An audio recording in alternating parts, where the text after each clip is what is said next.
তোলাবাজির অভিযোগে ধৃত তৃণমূল নেতা সব্যসাচী দত্তের বাড়িতে গত কয়েকদিন ধরেই আমরা দেখেছি যে পুলিশের তরফে তল্লাশি অভিযান চালানো হয়েছে। বিপুল পরিমাণ সোনা এবং টাকা উদ্ধার হয়েছে তার ফ্ল্যাট থেকে। রাজারহাট এবং সল্টলেক দু জায়গা থেকে এই সমস্ত জিনিস উদ্ধার হয়েছে। সরাসরি আমাদের প্রতিনিধি সুকান্ত মুখোপাধ্যায় আমাদের সঙ্গে রয়েছেন। সুকান্ত, কি কি জিনিস উদ্ধার করলো পুলিশ? দেখো, 8 দিনের পুলিশ কাস্টাডিতে সব্যসাচী দত্তকে নিয়ে গত রবিবার থেকে টানা বিভিন্ন জায়গাতে তল্লাশি অভিযান চালাচ্ছে বিধাননগর নর্থ থানা। এবং আজকে যেটা পুলিশ সূত্রে জানা যাচ্ছে যে বিপুল পরিমাণ সম্পত্তি তার এই সমস্ত ঠিকানাতে হানা দিয়ে পাওয়া গেছে, যেখানে একটি 5টি ব্যাংকের অ্যাকাউন্ট পাওয়া গেছে। সেখান থেকে জয়েন্ট অ্যাকাউন্টও একটা মিলেছে তার স্ত্রীর সাথে সব্যসাচী দত্তের, এবং সেখানে এফডি এবং ক্যাশ মিলিয়ে 3,70,00,000 টাকা ইতিমধ্যে বাজেয়াপ্ত করা হয়েছে।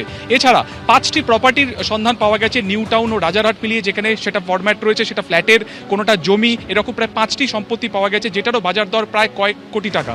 এছাড়া একটি গাড়ি বাজেয়াপ্ত করা হয়েছে, সাদা রঙের স্করপিও। বিধাননগরের চেয়ারম্যান থাকাকালীন বিধাননগর মিউনিসিপ্যালের সেই সময় থেকে তিনি গাড়িটি ব্যবহার করছেন, এবং রাজারহাটে যে ফ্ল্যাটে 7.5 ঘন্টা এই তল্লাশি চলেছিল গত রবিবার, সেদিনকে সেই ফ্ল্যাটের নিচেই এই গাড়িটি পার্কিং করা অবস্থাতে ছিল, যেটাকে ইতিমধ্যে বাজেয়াপ্ত করা হয়েছে। এছাড়া সবথেকে গুরুত্বপূর্ণ হচ্ছে একটি ব্যাংকের লকার থেকে প্রায় 3.5 কেজি সোনা উদ্ধার হয়েছে, এবং সেই 3.5 কেজি সোনার বর্তমান বাজার দর কিন্তু যেটা বলা হচ্ছে কয়েক কোটি টাকা।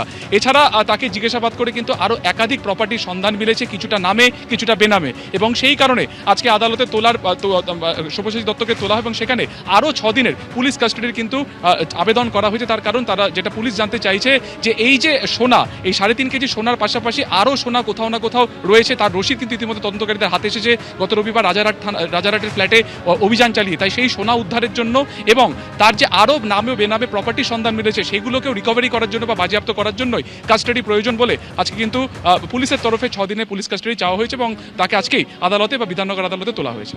সুকান্ত, তুমি আমাদের সঙ্গে থাকো। আপনারা শুনলেন যে তোলাবাজির অভিযোগে ধৃত তৃণমূল নেতা সব্যসাচী দত্ত, যার লকার এবং ফ্ল্যাট থেকে 3.5 কেজি যেমন সোনার হদিশ মিলেছে, অন্যদিকে টাকাও খোঁজ পাওয়া গেছে। 3,70,00,000 টাকা উদ্ধার হয়েছে।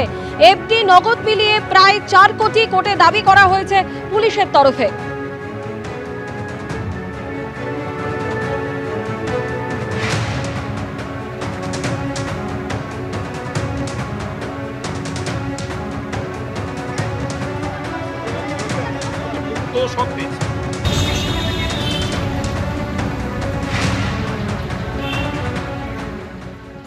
ওনাকে অ্যারেস্ট করার পর যা যা সিজার লিস্ট হয়েছে এবং কিছু কিছু পাওয়া গেছে, তারপরে আরও বিপুল জিনিস পাওয়া যাচ্ছে। তো আমাদের বক্তব্য ছিল যে উনি জনপ্রতিনিধি ছিলেন, ওনার অন্য কোনো আয়ের সূত্র নেই।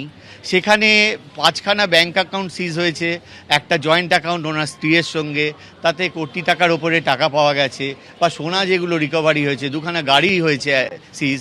তাহলে আয়ের সূত্রটা কি?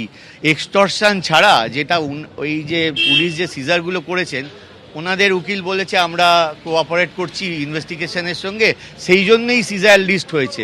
তো সিজার লিস্ট যেগুলো হয়েছে তো এক্সটর্শনকেই প্রমাণ করছে, ওনার তো অন্য কোনো আয়ের সূত্র ছিল না। ওনারা বলছেন যে সুপার ইনফ্লুয়েন্সিয়াল লিখেছে পুলিশ, তো সুপার ইনফ্লুয়েন্সিয়ালের ক্যাটাগরি কেন হয়? কেন এক্সট্রাঅর্ডিনারি ইনফ্লুয়েন্সিয়াল হয়?